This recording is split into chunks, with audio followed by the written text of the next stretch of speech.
The All Smiling Faces podcast is now sponsored by Tyre Spot, the Northeast's leading tyre supplier with branches across the region. Tyre Spot don't just do tyres, they cover everything from servicing to wheel alignment. They can handle every aspect of your car's maintenance. For more information, visit tyrespot.co.uk. Enjoy the episode.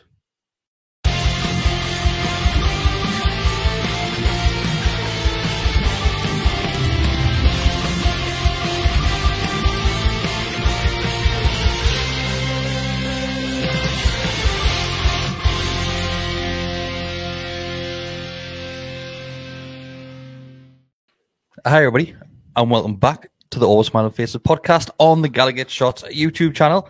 As you can see, as you will be able to hear if you're listening back, it is myself, Chris, joined by Bestie and Mark this week. I feel as if we're a constant rotation of trios at the moment. Yeah. I feel well out of sorts. I'm sitting in the wrong seat. Bestie is getting very comfortable in my seat recently. Twice in 2 weeks I've been here. I'm enjoying it. But boys, we will touch a little bit on England to start with, but as many people would have seen in the last 24 hours, Newcastle United are back to business. So it's lovely, isn't it? A lot of talking points already. Lovely as well. But yeah, last night, Sunday evening, Bestie, we saw England. You all right? Yeah. We saw, can we class it as an England masterclass? Because nah, not really. It was quite a decent performance. They were pretty ropey until they scored the first goal, I thought, to be honest with you. Senegal were pressing really high up, and we couldn't deal with it. Maguire was quite loose a few times. Saka lost the ball in dangerous spots a couple of times. John Stones did as well. Jordan Pickford. I think the first goal was so important. Really, really important. And us getting it was massive because Pickford made a couple of really good saves prior to that.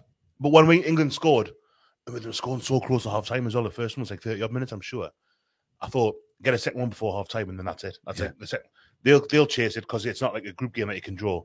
They're going to come out and they'll leave space in behind, and that's what happened for Kane's goal. And I thought, I was texting my father-in-law, and I says I will get 4 or 5 here. Because I was just expecting them to kind of pull forward and us to. It's not how it worked out. Like it settled down in the second half, but it was once they got in front, it was really, really controlled. I don't remember like sweating at any point, thinking, oh, they could find a way back into it. England were great for an hour, and for the first half hour, I was thinking, well, I thought it was no guarantee. Well, it's never a guarantee you get through, is it? But I kind of thought we could be in trouble here. Like this might be as far as we'll go. That wasn't how it turned out. It wasn't, Mark. No, I completely agree. I think as you say, like the first, until that first goal went in, if anything, we were a bit on the back foot. Mm-hmm. That Pickford made one very good save. That was with his left hand, nice strong arm on that, where they just picked through with, and it really did. That goal couldn't have came at a better time because it did just. It almost seemed to break the spirit a little bit with them because they had been kind of right up for it and kind of taken the game to us, but then they just seemed to die off from that. And like you said, I expected them to go on and really hammer them because they'd come out and open up, but it was almost an air of inevitability about it where they kind of just didn't go all for it, just kind of eased off a little bit, save a little something for next weekend, and Senegal didn't really just come out and try and get back into it. I didn't really think. Were you surprised that Wilson didn't get a run out towards the end? Kane got the full 90. I was, you made the two kind of batches of two subs, and then I think Phillips came on his own at the end. But then it turns out today Wilson's had a bit of a minor strain, apparently, which kind of explains why he didn't come on. Because you think, especially with Harry Kane kind of getting his first goal of the tournament, was I listening to something or reading something? Did I say earlier tonight on here? That you said it 3 minutes ago, mate. That Kane feels sometimes if Kane kind of puts so much into the start of a tournament, the first couple of games, that he's like goosed by the end of it. I mean, I don't know if it's like a scientific thing, but you look at the World Cup in 2018. He scored a couple against Tunisia. He got 3 against Panama, didn't he? I think he scored 5 goals by the time the group stage was done, and then he might have got 1 more. I forget now exactly. So this time round, I'm quite happy for him not to score in the groups. If he scores 5 goals between now and the final, He looked lively. He looked Yes, great. he really did. A really lovely strike for the goal. I was going to say, actually, when Mark was talking, well, just after Mark was talking, I thought, even though I thought we were pretty poor until they got the first goal, the way in which the first goal came about was lush. Jude Bellingham was an absolute, he was wonderful him last night. Like for the first two, the second goal as well, Harry Kane's, the way that's worked through the forward and then batting the ball across, and it was like he just holds that ball until the perfect moment. Yeah, it was the way everything. It was a really good goal. It's a lovely strike by Kane. He's put his foot through it, but it's like he's scoring. It's not going to go over the top. It's not. He's scoring that. Because we are a Newcastle United podcast, I want to mention Kieran Trippier. So, Mark, it looks like Kyle Walker's stole that spot. Yeah, I kind of expected it, in all honesty. We hoped that he would get a run of games maybe at the start, but I think we all know, had circumstances been different with other fullbacks being available and their fitness, he probably wouldn't have got the games that he did. I'm happy he's not playing. He's not going to pick up, an injury sat on the bench. He's going to be. Wilson did. Wilson did. Well, that's Wilson, though, isn't it?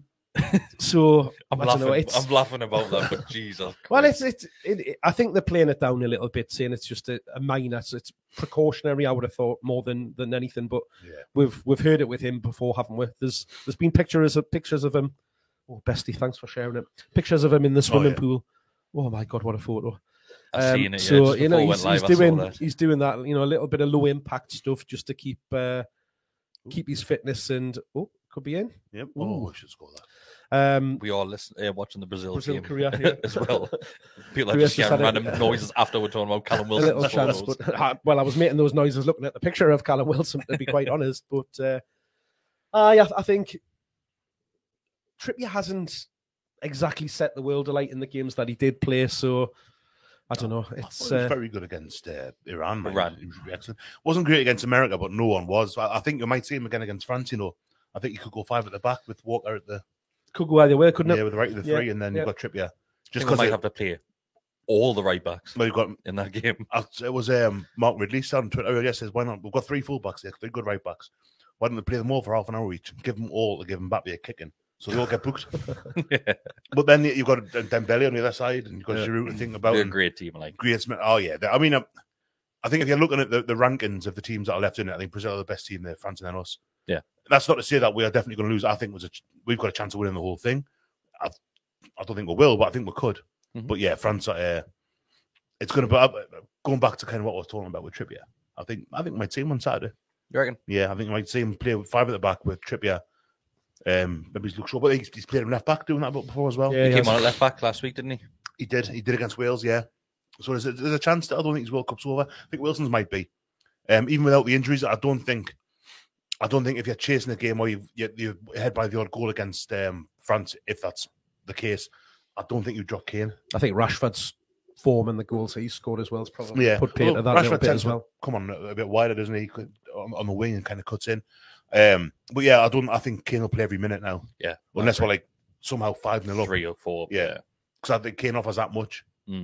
Providing he stays up top and stays in the box, that's the main thing. Because I think when he hasn't performed as well as when we've seen him dropping deeper and deeper, going looking for that ball. So if he's going to do that, then you need those runners getting ahead of him. Yeah, you need the wingers. I think you get that with Foden and Rashford, though. I think Rashford was a striker, wasn't he? He can play as a striker, so he's got that instinct.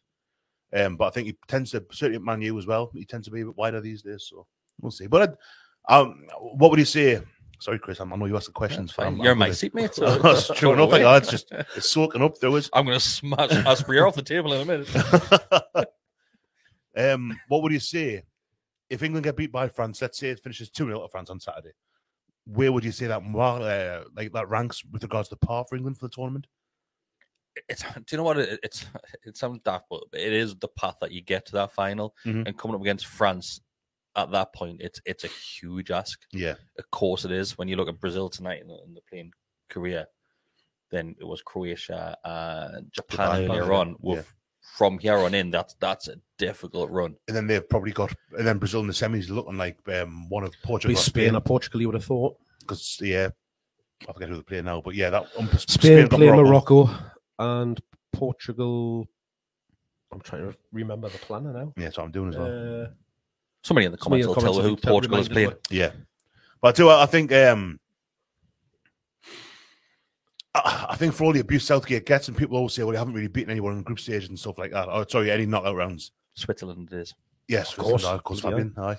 I think the second round's all well and good because you're playing against teams that finished second in that group. So, unless like you get a situation like Morocco plays Spain, which is weird because you thought it'd be the other way around with Spain won the group and Morocco finished second. Like, the likelihood is you're going to be playing a far stronger team in the quarters. I know we got Sweden last World Cup, but that's kind of the rule of thumb. And it just so happens that we got drawn in such a way that we're one of the favourites. Yeah. Probably the second best team in the world at the minute, international wise. Current World Cup holders as well. Mm-hmm. Yeah, although you saw it happen in the Euros, they went out very early in that, and Brazil didn't even qualify for the Euros, so there's always that chance that we're. Cheers, Mark. That would have went over so many heads there, wouldn't it? That's why I'm glad I fed it. But yeah, I think it might be the end for Southgate, but I think if it ends up in the quarterfinals, do you know when you're saying it might be the end of Southgate? Yeah, out of his own choice. I think so. I think he's done a Euros, 2 World Cups. It's the first time ever that we've won a knockout game in 3 consecutive tournaments. We've scored the most goals we've ever scored in this World Cup, breaking the record that he was set in the last World Cup. Was a stat that I heard last night on co-commentary where they said that Southgate hasn't lost a knockout game in 90 minutes of football. Yeah, Croatia extra time in the World Cup and penalties Italy in the European Championship. So I don't think he's lost a tournament game. Oh no, Belgium and then Belgium again in the fourth place playoff. So are we at risk of going a little bit Steve Bruce here with this praise of Gareth Southgate though? Why's that? Has he been particularly great? Or Callum Lewis has said that Southgate signed a 4-year contract. Very recently, did he? I don't know that. I'm just believing comments. I'm Callum's a reliable type of guy, like so. I don't know. I mean, I don't think it is. Steve Bruce has never got England in the first ever. No, but what I mean is final or the World Cup obviously semi-final. all of the spin around. What a fantastic, great job, and all of that kind of thing. Which exactly the same type of noise that we had around Steve Bruce, but what we were seeing was, yes, the results were there, but it was a different story. Watching England play in a European Championship final for the first ever time last summer, World Cup semi-final. Yeah, it was amazing. 28 years, the third time ever. I don't understand the abuse he gets. He doesn't play particularly exciting. There we go. Don't play particularly attacking football. This World Cup, they broke the record for the most goals I've ever scored, which was set in the last World Cup. The 2 World Cups he's managed. We're currently, well, might not be anymore, but we're top goal scorers in the tournament. Brazil might. Other Brazil. That's what I'm saying. And obviously, it has a lot to do with the first game, though, doesn't it? That's where let's give it to Jews. We played very, very well in that first game. Yeah, but if you're putting 6 past somebody in a World Cup, you're doing something right. 3 past Wales, 3 past the USA. Sorry, 3 past Senegal last night. You've got to look at the standard of opposition, though, don't you? That was statistically the hardest group we could have been in. According to FIFA rankings, which are they're not the most reliable. I agree, but I just don't buy that he's being bad. I don't think he's bad. He's just not that superstar name that people for some reason thrive off on the one. But try that with Capello. Yeah, no, but I just think with the quality of players that we've got in that group there, that they are capable of being a hell of a team and putting in hell of a performances, and we just don't always see that from them because of the way he sets the team up. Where we all know how that God, how many times has he played 5 at the back, 2 holding midfielders? It just doesn't play to the strengths of the players that I think are it worked available. Yesterday, mind. If you win the on, game on 3-0, that, it's winning. It's worked. First 30 minutes didn't. Well, that section of the game, that must have been about 50 minutes in the middle of the game. We looked very dangerous. But that's because we're piling forward, cutting them on the counter attack. So we're playing to the actual strengths of the and as much as people I hate that we've got. The idea of Henderson being in that starting 11, last 2 games he's been decent. He was excellent there last night. He really was good. Ironic that he was doing his damage up front, isn't it? True. I honestly don't think there's I can see why people kind of turn their nose up a little bit. But you look at the results. We hadn't qualified for a World Cup in 28 years, and we had Keegan, we had Venables. Venables didn't do a World Cup. Graham Taylor didn't qualify for a World Cup. Sven got to the quarterfinals. Capello got the second round. Spence should have done better. 100%. Do you know, Roy Hodgson got beaten in the group Do stage. you not think it'll get to the point where if this current crop of players don't do anything this tournament, What the hell? we've got another Oh, podcast. hold on a starting second. here. There's Chris Ramsey We've getting got Chris Ramsey and Chris and Rosie on Rosie this Ramsey podcast. getting paid some royalties there for you, man. I'm not sure if anybody heard that, but yeah. Must have been serious. wasn't it? Do you think we might look back at this squad and think, oh, you should have won something similar to what we did when we had the likes of Gerrard, Lampard, Ferdinand? That's what I'm saying under Ericsson. Like that team should have achieved so much more than it did, because it was probably the greatest set of players that we'd had in a long, long time. And we never got past the quarters in anything. So again, that's another argument for Southgate. That for me, if he's if he's playing, it's a more pragmatic. It's not always wonderful to watch, but again, 6 goals against Iran, 3 against Wales, 3 against Senegal last night, 4 against Ukraine in the Euros last time, 6 against Panama in the World Cup last time. How do you look at that Italy game though? The final. I was watching the house. Absolutely awful. But obviously we went 1-0. Oh yeah, you should have done early on. We should have won that really. You mean like Steve Brewster would do? We should have done. We should have won that one. But there again, Italy hadn't at the time, 30 odd games unbeaten. So they weren't mugs. Italy were. It's not like, well, right, that's it. It's 1-0 now. They're there to be kind of picked off because Luke Shaw scored after like 2 minutes, 3 minutes. Luke Shaw scored. It's easy for you to say. It really wasn't, I don't know, Italy, but we should have done better. I think he got it wrong against Italy. I think he got it wrong against Croatia as well. That Croatia game, I'm not Jordan Henderson, but he was awful. He lost the ball so much. I mean, it's 4 years down the line, doesn't matter now so much. But yeah, but then even then, we should be doing better. There's only one team can win every World Cup. It's like if you're a really good tennis player now, or if you're a really good tennis player 5 years ago, let's say, brilliant, the best. That's I don't think you'd win the World Cup. You're not going to win Wimbledon when you've got it's Federer, Nadal, Murray, Djokovic. It's this Brazil side look as good as Brazil looked for 20 years for me, since the Ronaldo, Rivaldo. I think we have to Eric remember as Djemba well days. that a lot of the players that are featuring this World Cup, that they probably will be at the next World Cup as well. Yeah, There'll be a handful of them in there, so likes of Ford and Bellingham. certainly. Yeah. I mean, you'd say like Trippier, Henderson out the first team. Trippier, Henderson, Kane might be 1 too far for him. 3.5 years. Kyle Walker, yeah. And they need to be replaced. You've got to have that quality all over the pitch. But I've got no. If this is where it ends for Southgate this weekend or this World Cup, regardless how it ends from here on in, I think it's a success. I don't see who would come and do a better job. Okay, moving on. We'll stick with the England camp, okay, but we'll take a slight step away from England football. And we saw a little clip of an interview this week with Josh Denzel was hosting it, and James Maddison was in the hot seat. James Maddison said that there's a few Newcastle lads and there's a bit of banter going around, and because of the speculation in the summer, or Nick Pope, Trippier and Wilson having a bit of an influence and dropping sweet whispers in his ear about life on Tyneside at the moment. Absolutely not. Do you not think? Nah.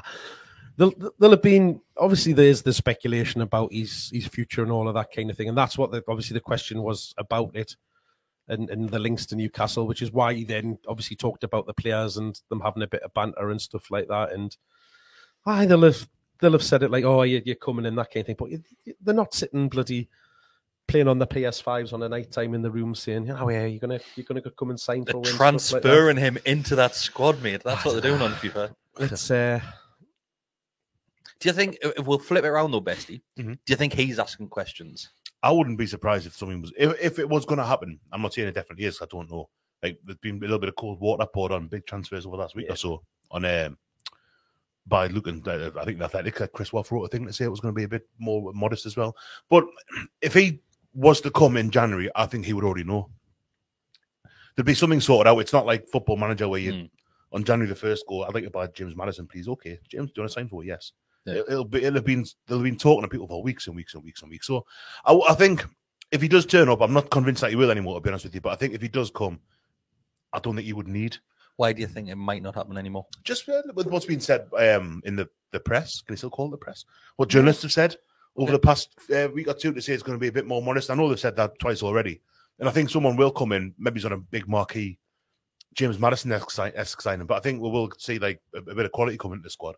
I heard them saying, I read something this week, they say they're after like a young right back, because as great as Trippier has been wonderful, and Kraft and Manquillo have both at times come in and done a good job for Newcastle.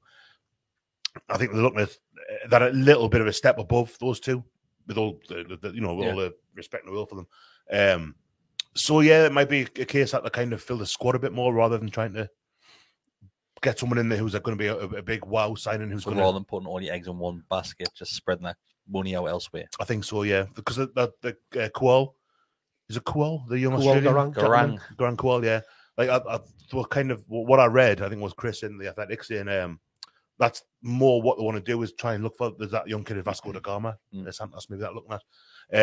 That's more what that kind of model's going to be, instead of spending hundreds of £1 million on Mbappe or Neymar or whatever, looking to kind of grow players, which is something that we haven't been doing. We've argued. I remember when I worked in the Stags when I was a kid, I was like 19, 20, so a long time ago. Even then, we talked to people saying Newcastle went in the my head. I thought he was in 1920. 1920. He did. A while ago. He did during the war. Just it was a speakeasy at the time. But back in then, the Prohibition days. back then, like I had people talking to us about Newcastle saying, "Oh, well, kids were told not to sign for Newcastle as youngins because Newcastle didn't bring players through properly." And that's not just an Ashley thing. That's something that's kind of it's been a long time.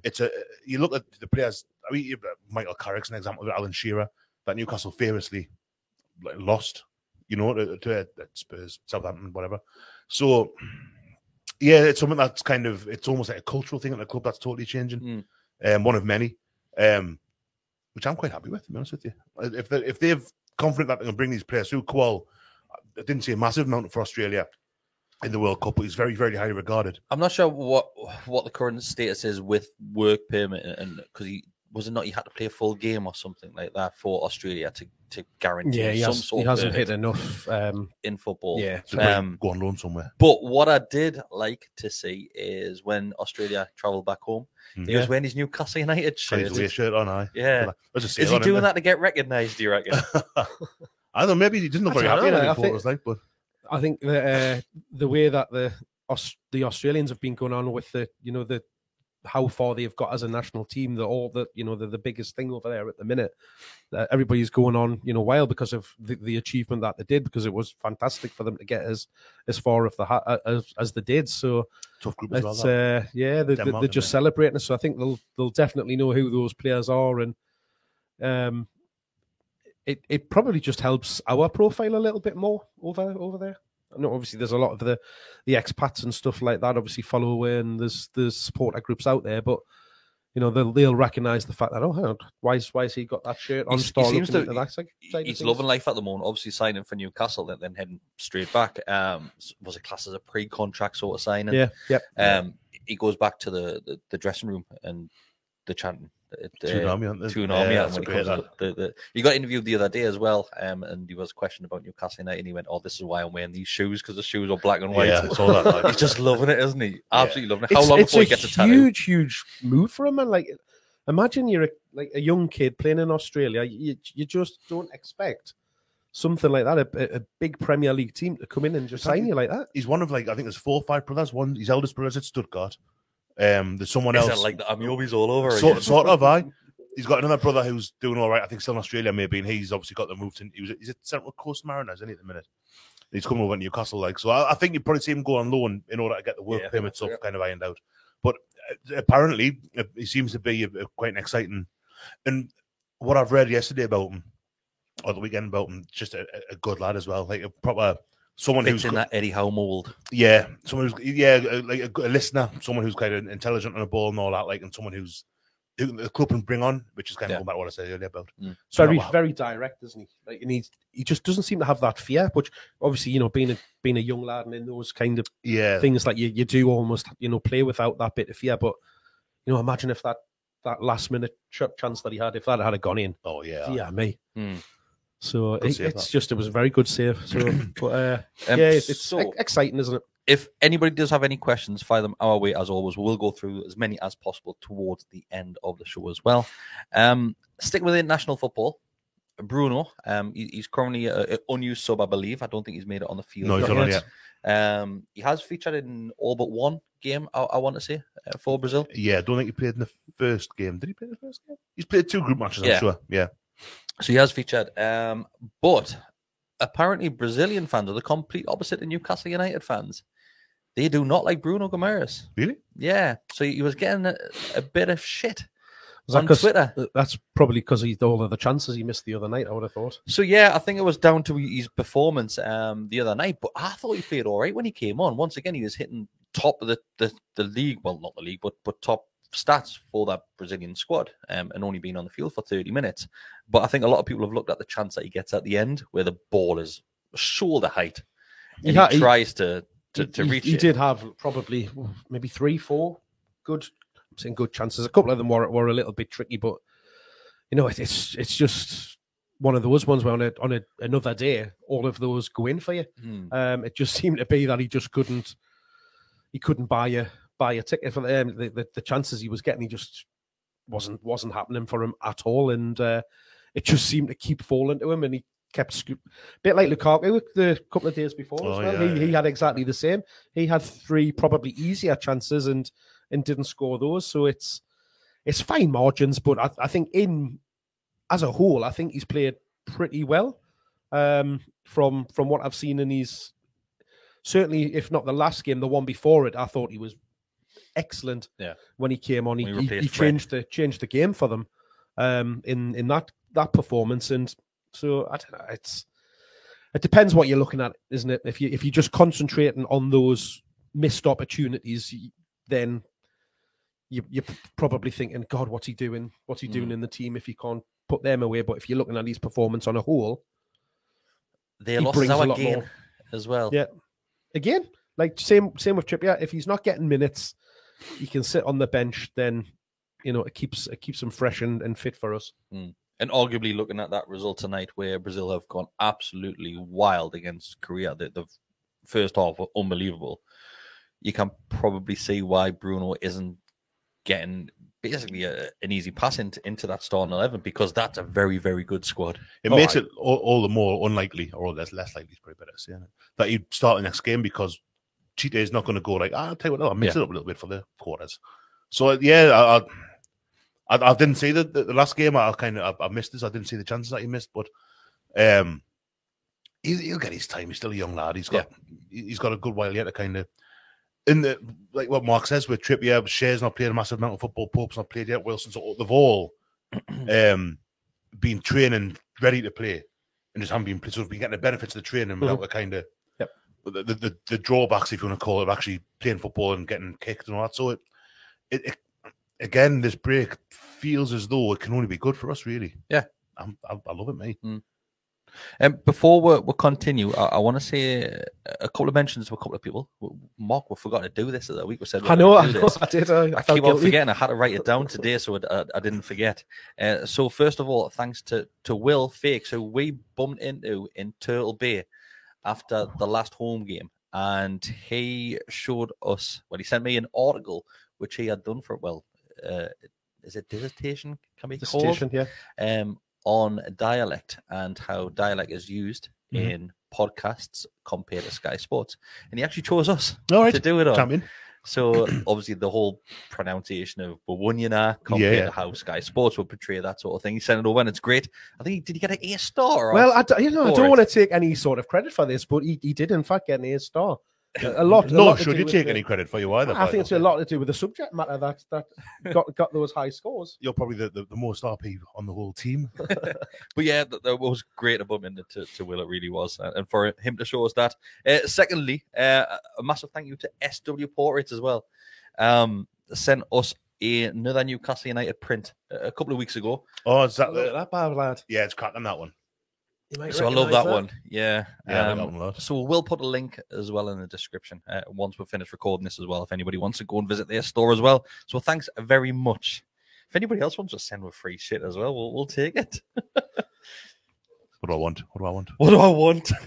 Out in England shirt with Wilson 24 on it. Right. So Newcastle United, they have gone on a 4,000-mile trip to... What's the pronunciation, Mark? Riyadh? Saudi Arabia. Riyadh. So they've gone to Riyadh. And one of the things I want to mention, first of all, is they are greeted by a team coach in Riyadh. Right? There's 4 Newcastle United players. Two team featuring. coaches. 2 team coaches. Two team yeah. coaches. So there's 4 Newcastle United players featuring on this coach. Bestie, name the 4.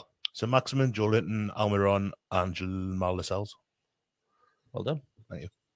Did you see me list? No, I saw it. You just remembered. But yeah, we look back not so long ago, maybe in the last trip to Saudi Arabia, where obviously we compared the COVID trip to York when they were all in little minibuses as well. But now we have an official sponsor to fly to Saudi Arabia. It looked like the lads were enjoying themselves. Oh, hi. on Business that flight class as and well.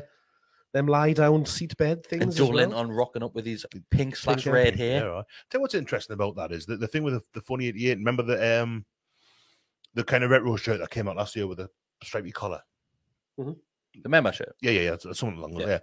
How people were saying, I wonder if they brought that out because you kind of have Funny 88 advertised in Saudi Arabia. Yeah. It's all over the side of the bus. It's on the training kit. If memory serves, it's all It's on the training kit, yeah. So it's just, I wonder if they've got some sort of dispensation for that, or if it's not as illegal as we thought. I don't know.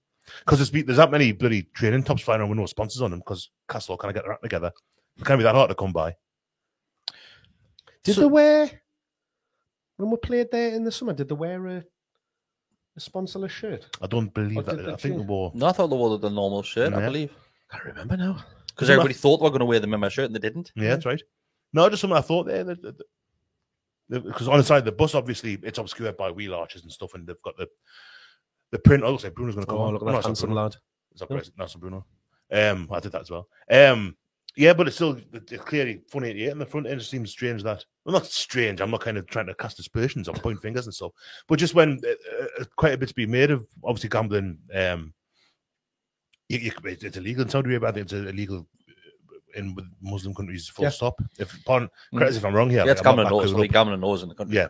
So it just seems peculiar that they would continue to wear it unless that's part of their conditions that Newcastle can't play a game without having them festooned all over the shop. Who knows?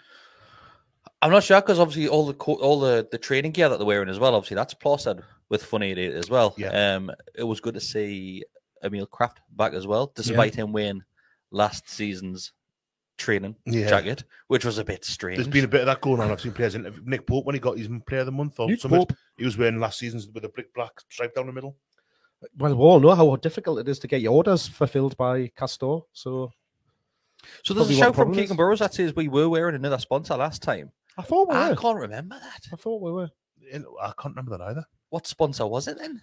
Wasn't it just like a Keegan, send me temporary one. send me a photo. We of did this. for the friendly tournament we played. We did one in China where we had Chinese Funny It was 88 on the Chinese. front. No, No, it was Sports Direct. Direct. It was Chinese blue and- Sports blue and Direct, red, sorry. yeah. That was the that was Steve 2 Bruce. years. When Bruce got the job Was that 3 years ago. before COVID? Was it? Yeah. Summer before COVID? Yeah, it was when they brought it was just after me Eldest was born. I remember it well. Yeah. Baby Elvis. Baby Elvis.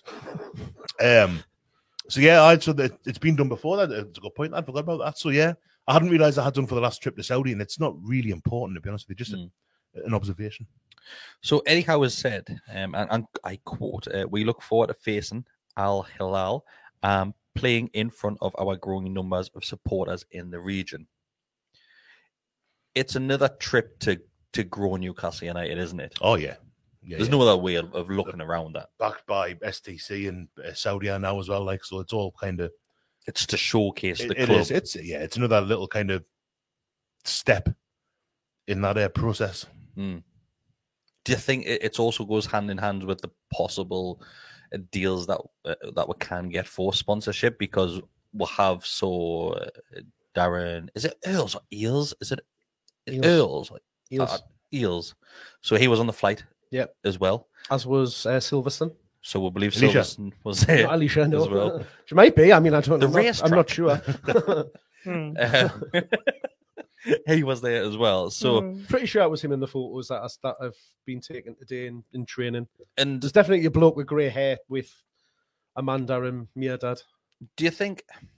Do you know what it is? And it has been reported that this huge sponsor may not come from Saudi Arabia because Amanda Staveley has been going to a lot of the other countries in that region at possible opportunities that can come out our way.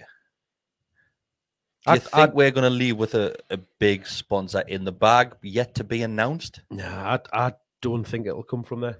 I think we'll want to steer away from it and try and get sponsors from, because they've apparently got this sports corporation that's working on a deal, consultancy trying to get big sponsors and to improve the commercial side of the club, which we know has massively been neglected over the last 14, 15 years. So there's a hell of a lot of work to do there. But things like growing the supporters base in Saudi Arabia, in the Middle East in general and stuff like that opens you up to a whole new world of supporters and people that want to become interested in the club. So as a sponsor, you're just thinking of, right, that is a huge opportunity there for me to get my brand out to those people as well. So it'll be something that'll drive even more interest. But you just got to look at the shoulder patch. Nobody outside of Saudi Arabia knew who that was. But the amount of money that they've spent on that $7 million a year, isn't it? 7 million, is huge. Was it 7 million for a year or 7 million per year? Is that a long-term deal? So I think they compared it to the Funny 8 deal, which was 9 mil for the main sponsor of the shirt, and they said in comparison, Noon is 7 mil just for the sleeve sponsor. Yeah, which is a huge. Yeah, if you're looking at what you're getting for each one of them, either your full logo and blaze across the full of the shirt, or a daft little patch. Yep. Oh, what a hit! Some goal, that. Yeah, me. Yeah, it doesn't seem comparable, does it? When you've got the patch on the sleeve as opposed to having. And the Funny 88 is quite a large sponsor as well. Sponsor. I'm having real trouble, mate. Quite a large sponsor. Them allergies, mate. Well, that's what I'm putting. It's the allergies. But it's kind of it's weird to say. It's exciting to think what kind of corporate deals they can sign, because it's kind of the antithesis of what football's meant to be, isn't it? But in the day, it's kind of what it is these days, and you've got to have these things in. And what was it called? The fair price, or was it when it's kind of said, the thing that came out last year, market value. Yeah, it's got to be market value. Newcastle can't just then go and get a sponsor for 40 million quid. Yeah, it's got to be market value. So it's another step. It's inevitable. We all know that it's going to be. We're going to have a sponsor. It might not be not Etihad. Might not be Saudi. It might not be STC, but it'll be someone. It'll be someone big who's going to be putting quite a bit of money in.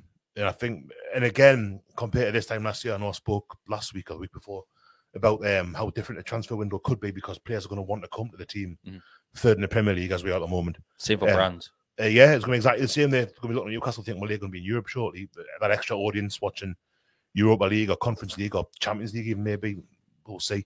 The marketing opportunities with this football club at the moment are through the roof. Massively so, yeah. Hugely so. And that's not just for sponsors. That's the likes of shirt manufacturers as well. So the likes of Castor, for fine well, the likes of Adidas, Nike, all of them will probably be sniffing around, wanting a bit of it. The thing is with Castor, that for all they're not very popular because of the myriad reasons. Like, they've got to deal with McLaren now for the Formula One, the England cricket team. They've got more. I said this last week. Yeah, that they're on the up. They might be prepared when the deal comes back around to say, right, here's an extra X amount of money. We want to be associated with Newcastle long term, or longer term. So you never know. I mean, I don't mind them. Obviously, order fulfillment's been a big thing, even within our WhatsApp group. So beyond that, it's going to be a massive thing as well. Yeah. Stuff like sponsors not being on and patches not being very well, embroidery not being very to a high standard and stuff like that. But it's not much better elsewhere, to be honest with you. So on the subject of embroidery, I think a lot of fans were absolutely desperate to have embroidered badges back on the shirts. Now that we've had it back, do you want patches back?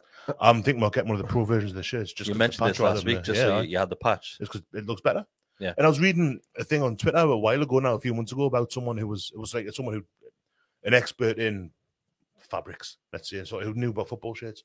And he was saying the reasons for having... Was it not the guy that's actually gone to Castor as the chief kit designer or something like that? I can't remember exactly, but something to do with... The example he was showing was a Crystal Palace shirt that was embroidered, and you could see how it was kind of tugging at the material and stuff. No, whereas the patch doesn't do that. And it was stuff like how it shouldn't crack because the material used and the adhesive used means that it shouldn't. I mean, this is all shouldn't. There's going to be exceptions where it does crack and does peel off and stuff.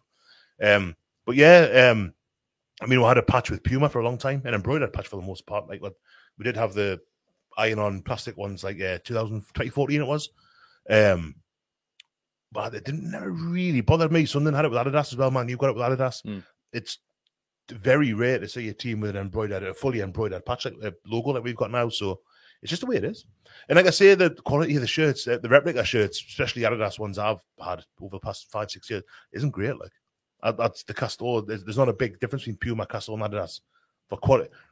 In that regard, the finish. I mean, obviously, embroidery's been a thing around the collars and stuff with this batch of Newcastle kits, and there's little things. The big number 4 that was on the front of the last shirt and stuff. But honestly, there's bugger all between them for me. A lot of the materials now, most of them are all recycled material and stuff like that. There's not a huge amount to choose between them. It comes down to the skills of the designers to make a nice looking kit, and then that, as I say, the main issue which you have with all the manufacturers is that quality control, and really there's no excuse for it. You know, you've got people that are there checking whether they're of a standard or not. I was saying last week, Chris, I know you weren't here, Mark, so you probably didn't see it. It was poorly, Stephen. The Granda colour kit, you had somewhere the badge was on the stripe and somewhere it was half and half. And that was a quality control thing. Asics had the same thing. Umbro, going back, like, got 30 years now, but you had somewhere, remember the thick and thin? Yeah. You had some that had 2 sleeves that were both thin, some that were both thin. So quality control it's not unique to Castore. No. I think the shirts have been nice. The training gear has been quite nice. The sales have been great. Another one on. So you're not like, I can't really take advantage because of kids. But but no, I would love it if, like, the same one with Adidas, because a lot of the training gear, they've brought like retro versions of like Man U keep our tops, Arsenal the bruised banana kit and something. Yeah, they've done the last couple of seasons. Yeah, I quite like that thought of being able to get like good quality kind of retro looking stuff. But it's not a be all and end all. Like, so Kappa. Oh, the Kappa stuff like that. Or Umbro, Admiral. They get them retro designs going on. I have Kappa, like, but then you can't have the tape down the sleeve anymore, can you? Because of rules. Are you not allowed the full branding down the sleeve? I'm surprised at the World Cup they seem to have brought about Germany when Havertz was wearing long sleeves. The sleeves stopped, the stripes stopped. There's a bit for the patch and it started again. But they haven't done that for maybe 10 years prior to this World Cup. So I don't know if they've changed the rules or what. Like, but yeah, you can't have. That's why you never see like a big Kappa. Hummel got a couple of chevrons on his shoulder now. You don't see Scott's anymore. Mentioned Jordan, so they've got the deal with PSG. Yeah. Some their concept skips. Concept. It's catching. The shorts are lush because they're proper basketball shorts.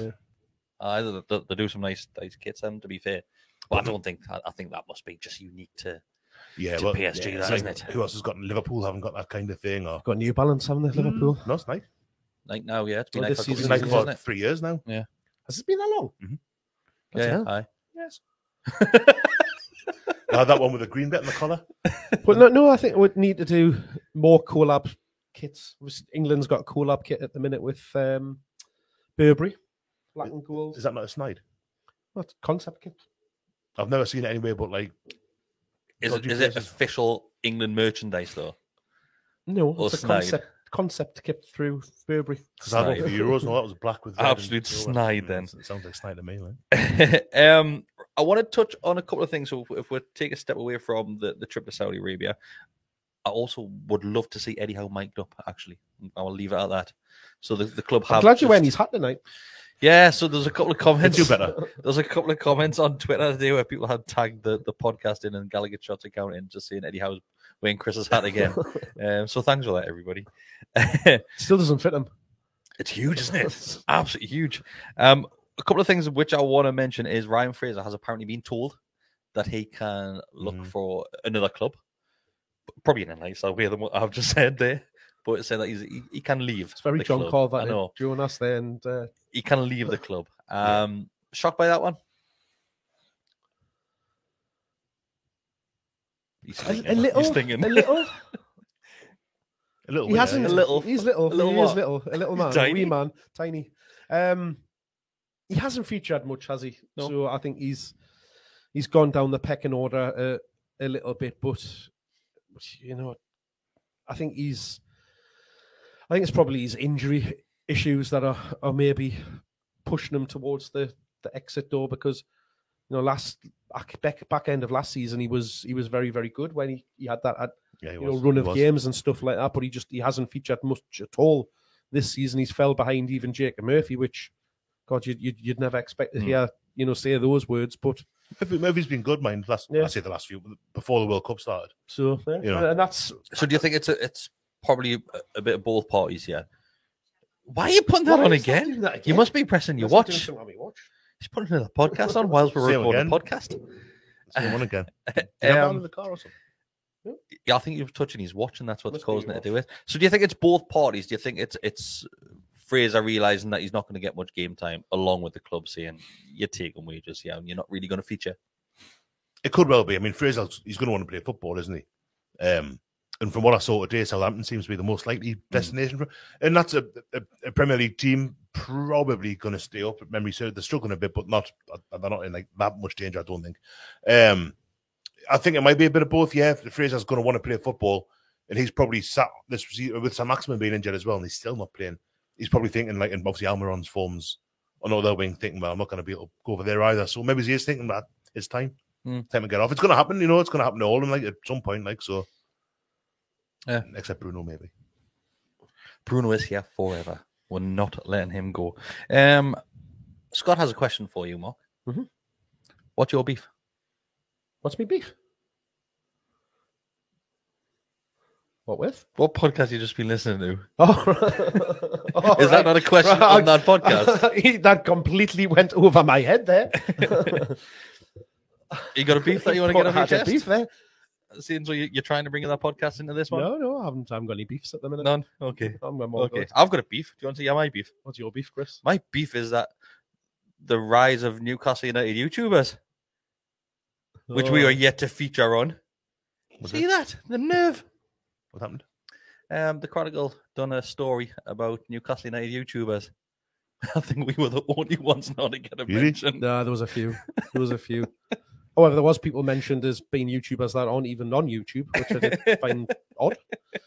But we'll step away from that one. It just means that we get that kind of that pure listenership. We're not diluted. I'm taking it because we're a podcast. All right, that's what I'm taking from it. Okay. It's because we're a podcast. Okay. That happens to be on YouTube. Okay. I'm assuming like Adam P must have been featuring very heavily in that one. So it was Adam P, Magpie Channel, True Faith. Yeah, those people. True Faith's no more of a YouTube channel than we are, mind. Exactly, Chronicle, man. What are you playing at? Like I say, I don't mind it. That's okay. That's all right. Right. Next up is... Report. I think this was a clip from The Athletic, which said that Saudi Arabia, or a consortium based in Saudi Arabia, are interested in buying Man United, which means that they could dispose of Newcastle United. Was that the most salty way of describing that transaction that they could possibly muster? Of Newcastle. Funny how that article in reference was written by the Athletic's Manchester United correspondent, wasn't it? Okay. How do you dispose of a football club? That's Mike, actually. He's done it quite often, hasn't he? Yeah. He's in the process of doing it again at the minute, isn't he? Is. Yeah. Poor Hull Coventry, like. But you've got to sell them. Either you set a really low asking price, which if they've paid £400 million plus whatever they've spent since, it's pretty close to £700-800 million now with everything that's gone on. Players signing, building works, whatnot. Our league position, Stephen, which is what? A third at the moment. Do you know what it is? I forgot about that until you mentioned it just before. Really? It gave us a little warm feeling inside. I'm good at that. I'll see you in the car park later on. Well, they aren't going to. The clues in the name. They're an investment fund, so they're not going to shift them on for like the fiver. If they want to buy Man U, which I don't hypothetically, this is all. I don't think it's going to happen. I'm pretty sure it wouldn't happen. It only came about because was it one of the ministers from Saudi Arabia was asked about investment opportunities, and he said something along the lines of, well, a Saudi business could invest in. I think they were talking about Liverpool originally, because they were the ones that were apparently put up for sale first. So I think that's where it kind of stemmed from, is that them saying, well, it would be exciting because they want to grow the football over there and the teams that they've got and stuff like that. Because he was getting asked about Ronaldo and signing him as well. So that's how that all came around. So then obviously that's been taken as, 100% a Saudi company or the Saudi government are going to go and buy Liverpool, and so they've then put that 2 and 2 together and they came up with, well, Man United for sale as well, then of course they're going to buy them. Thing is, it doesn't necessarily, a Saudi investor doesn't mean, Sheffield United Yeah, exactly. are run by Saudis. There's an amount of American owners there are knocking about the place. Doesn't mean that you only have one. So yeah, I'm not concerned about it, to be honest with you. I think it's just, it's someone who's written something. You kind of just dispose. Exactly. Yeah. Unless you wind them up. Which fuck now, I hope don't do that. Like, but Obviously, and thankfully, we got our takeover. Okay. That club was sold at a perfect time, especially with Man United being up for sale, Liverpool being on the market as well. Chelsea just went not long ago. But you've got to look at the values of the club, of what they're looking for. I mean, look at what Chelsea went for recently. Yeah. Obviously, for that's a lot. But you're talking Liverpool and Man United. The price of that in comparison to what they've bought it's peanuts. Newcastle United for is, it's miles apart. Yeah, huge. It was kind of a blank canvas as well with Newcastle as well. So it's probably easier to cut a lot of ties and relationships with the likes of sponsors and things like that, where you could start from scratch, basically. So that's probably gone in our which favour we're as having well. to do because of we know how far we'd regressed off the field, and that's as we've just been talking around with the sponsorships. That's exactly why. And you can make money off Newcastle United because of obviously the value of the club at the time. Yeah. Like Bestie said, it is an investment fund at the end of the day, so they will want to make money in the long term. How much money they'll make is a different question, but depending on how far we can go as a football club, you could probably make a canny wedge. Yeah. Man United are currently owned by an investment fund, and they hate it. So I don't know, but it has to be, somebody with a heck of a lot of money just because of the asking price of it, and that's why you're being linked to Saudi Arabia or companies from the Gulf state, because that's where a lot of the money is. I don't think it's necessarily the fact that it's an investment fund that own Man U that they hate. It's that the sale was leveraged against their own kind of worth. Same as Sunderland with Stuart Donald, where he's used their own money to buy them, basically. So it's not necessarily the fact that the Glazers... Well, the Glazers were there to make money. Oh, yeah. They're there. They invested in that club because they wanted to make money. Oh, yeah. They weren't there to make the club better or to, you make money and push on. The only way to make money out of a club like Man U is to make the club better, isn't it? I mean, it's the argument we had about Ashley for years. Where he's bought this club and think, well, why aren't you speculating to accumulate, as they say? Why aren't you making this club as good as it can be? Because that way, you're going to make far more off it. Like if Ashley made money off Newcastle, he bought them for, was it 100 million, 70 million maybe? Sold it for 350 plus the loan repayment, whatever it was. If he'd done with Newcastle, let's say we followed Tottenham's trajectory, because when Ashley bought Newcastle, we were pretty similar in stature. I mean, there's the whole London, Newcastle, whatever. But we were like comparable in size as a football, as a team, maybe as a club as well. Like, he would have got far more money. He would have spent more money, but he would have got more back in through the gate. He would have got more through. We wouldn't have people kind of boycotting the club shop and the bars at halftime and Shearer's bar, whatever. Like, he would have made it seems so short-sighted, but this bloke's a billionaire, and I'm not, so there must be something he's doing that, or he didn't do that there's a perfectly valid reason for, apart from being a fucking dickhead. But yeah, I just don't understand why he could have. If Tottenham was sold today, it wouldn't be for what we were sold for. Far more. Oh no! So I just don't get it. Man United, totally. Those costs, isn't it? But like I say, you don't. People will say at the time would say you don't make money off football clubs. Well, he could have done. He could have made a fortune off Newcastle if he'd done it properly. So yeah, like I said about the Glazers at Man U, the way you make money off a football club is to make them better. And it just Man U have won stuff in the time the Glazers have been there, but they've diminished. Other clubs have grown. Man City've grown kind of exponentially, and Man U just haven't done it to the same level. So, it's just one of those things, isn't it, where an investment fund's there to make money. And as far as I'm concerned, if you buy a club 19th in the Premier League as we were, the only way to make money is to get them finishing. Yeah, and that's the thing of that. That's why I don't think that value is there for somebody to go into to Liverpool and Man United, because you're not going to make the amount of money that you could by taking a so-called sleeping giant and trying to get them to that type of level. It's a lot harder because they're already at that level. Yes, they'll make money. They'll they'll have an income ticking over and generating revenue, which is what obviously the Glazers have been removing from the club, which is why all the Man United fans are feel the way that they do about them. So that's why I don't.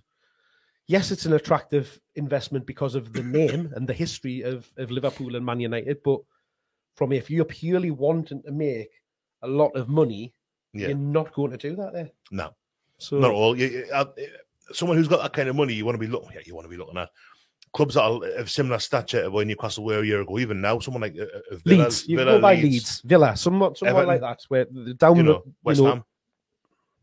Clubs that are there that have got the history, Sunderland, that have got that history, that have got the kind of fan base, they've got the infrastructure to a certain degree that you can grow like that. That's a nice touch from Brazil. If you're not watching it, they've brought out a Pelé flag at the end. Yeah, it's kind of in it. Fair play. Yeah, it's. I don't know. It's people are putting those stories together, and the circumstances surrounding it. As I say, the minister coming out and talking about how they want to improve football over there, the fact that the clubs are up for sale, looking where that type of money could come from, and that's how you arrive at that story. It doesn't seem to hold up much scrutiny, does it? Even off like shit kickers like us. Shit kickers, I love it. Maybe that's why we're winning the article. Them shit kickers. If anybody's got any questions, fire them our way, and we will do a couple before we end this one this evening. Mark, do you want to do your little piece? I'd love to do it, thanks, Chris. So if you're watching right now, do us a favour and just hit that like button. It really does help us. And if you even want to share any of our socials, do that. Get some more of your friends. Tell them all about us. Tell the Chronicle. They don't know about it. Tell the Chronicle. The ironic thing is I think a couple of days before, I was having a conversation on Twitter with bloody Andy Musgrove that wrote the frigging article. Thanks, Andy. I've got no questions, to be fair. There's been a couple come in, but I think we've covered them in everything that we have been speaking about. Just while we wait for a couple more to come in, I think it was good to see. Oh, Mr. Best has got a question. Okay, I like how you put your hand up, mate. Well, it's because I'm a very polite man. Okay, you know that your notes. Yeah. Did you put those little bits of clip art on yourself? I did. I like them. The canny on there. Yeah. I've actually got notes tonight, everybody. But yeah, this is how busy I've been. You've got an aeroplane, a ticket, a waving hand. Yeah. A woman. That's Amanda Stavely. That's Amanda, is it? A bus. Yeah, that's a coach. And a Swiss flag, is it? First aid? No, that's a first aid thing. So my next point was going to be, it's good to see Emil Kraft and Isak. Yes, it is. Travel with Isak didn't like the Saudi coffee, did he? I haven't really seen. Did you not see that video? No. That bit where they're coming on, they all get handed a bunch of flowers, and they get handed the little gift bag when they arrive. After that, they then get handed a cup of coffee. I saw Eddie Howe necking his. Eddie's necking his. Yeah. He's like, "Whoa, that's nice." And then Isak's the next one in the queue. He gets it, and he just takes a swing. And he's like, pulls the face, and then he's like, "So spots a bin." Everybody is greeted, and this is playing staff, coaching staff. Anybody that is there is greeted with a bunch of flowers, that little shot of coffee, and a goodie bag. Carrier bags, haven't they? A goodie bag. I don't think it's a carrier bag. I wonder if they've got like a metal bag. Me eldest, baby Elvis, was at a birthday party on Saturday. Come out with a bit of cake and a bubbles. Water pistol. You know, like Mickey's got like a water pistol, and some like scented dough and stuff like that. What is in the bag? So a yo-yo? No. I read something like. Now I could be getting me Three Wise Kings mixed up here or something, but I'm Three Wise Men. Somebody said like. That it was like either frankincense or something like that. You've been watching the TV. Is it a bar of Terry's Old Gold, a Frankenstein mask? Apparently, it's aftershave. Gold. It's traditional to welcome guests and visitors to your country with a gift of frankincense, myrrh, gold, something like it was incense or frankincense or something like that. But I can't remember exactly what it was. I got an out like that in Denmark. I got given because you didn't get a Saudi. I got a can of Christmas beer, and that was off an Englishman. That's a nice touch. So, anybody watching, does anybody know what was in the bag? Has there been any sort of articles? There's been some of the Twitter liars have been. Would it be disrespectful for the players to divulge? If Miggy's gone on Instagram going, he has like me unboxing of me Saudi carrier bag. Imagine the likes he'd get on YouTube. Maybe you get like a little bit. bet they- doing is like I bet the Chronicle would feature him doing that, wouldn't it? I would pay good money to see Miggy doing a whole video. Hi guys, it's Mickey here, and I'm going to do an unboxing live right now for you. Like and subscribe. Maybe just like a vase and some baby bio for the flowers. Picture of baby Elvis. Maybe he's I. A pack of Helios cards, Scott said. Saints just flew over first when It's just lads, just hand that out for us. So, I've apparently got to tell you, Bestie, that fishing rod's got your bottom reference. Cheers, fishing rod. I didn't get it. I must have missed that one. Gold Frankenstein and Gur. I completely missed that. I wasn't listening. Yeah. But a few shouts to people saying that they've probably got to watch. That was what the liars on Twitter said. Oh, was it? Yeah. The liars The on liars. Twitter. Well, one particular liar Okay, on Twitter. okay. Which I one? don't think we need to say the name. I think we could probably guess. Yeah. I think there's most like people. three. You haven't told the same person. There's definitely a couple of liars on there. Oh, there we are, lads. There we are. Morocco, Spain, Portugal, Switzerland. It's gone now. It's It good. did- There we are. I did find it quite funny that loads of the players, when they were getting on the bus, they just didn't have a clue what to do with the flowers. It was They're all really just awkward, like, wasn't it? What- They're all what- quite like very large. do you reckon when players. once they got to the hotel, they all like asked, oh, lads, are you got anybody got a vase for these? Carry bag? So they would stick them in the bedroom. Carry bag? Bang it in there, bit of water. It wasn't a carrier Chocolate- bag, Bestie. Chocolate bar. Well, It was like a paper cardboard. You couldn't Nice- put water nice in one of bag. them bags.